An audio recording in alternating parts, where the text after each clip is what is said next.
زي ما انتم شايفين فتحت ادوب بريمير برو، والنهارده في حلقتنا هنشرح هل لو انت عندك فيديو وفي صوت في الخلفيه، يعني في دوشه في الخلفيه، ما تقدرش تعمل حاجه ولازم ترجع تصور الفيديو تاني، ولا في حاجه تعملها.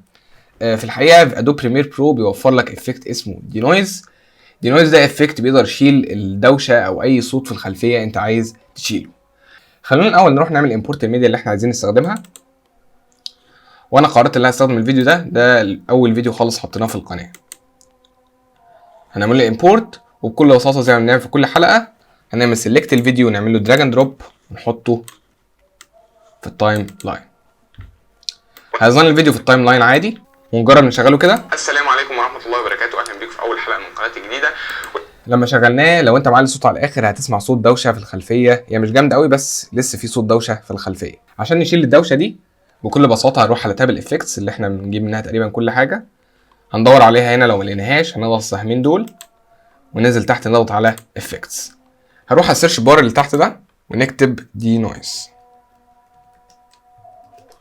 هيظهر لنا الايفكت بكل بساطه، نعمله سيلكت ونعمله دراج اند دروب ونحطه على الصوت او الاوديو بتاع الفيديو، ونجرب نشغل فيديو تاني من الاول. السلام عليكم ورحمه الله وبركاته، اهلا بيكم في اول حلقه من قناتي الجديده. الدوشه اللي في الخلفيه اختفت وصوت الفيديو بقى نقي اكتر من الاول. طيب انا دلوقتي برضو مش مقتنع بالنتيجه، عايز اسمع الفيديو تاني قبل ما حطينا الدي نويز. هروح على الافكت كنترول ونعمل سكرول لتحت لغايه ما نلاقي الافكت اللي احنا استخدمناه اللي اسمه دي نويز.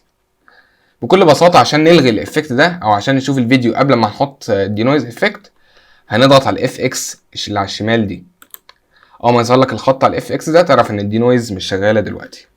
نجرب نعيد الفيديو تاني من الاول ونشغل الفيديو. السلام عليكم ورحمه الله وبركاته، اهلا بيكم في اول حلقه من قناتي الجديده. الدوشه اللي احنا شغلناها في اول الفيديو رجعت تاني. طيب عايزين نسمع بقى الفيديو بعد ما حطينا الافكت، نضغط على الاف اكس تاني، واول ما الخط ده يختفي تعرف الدي نويز شغاله.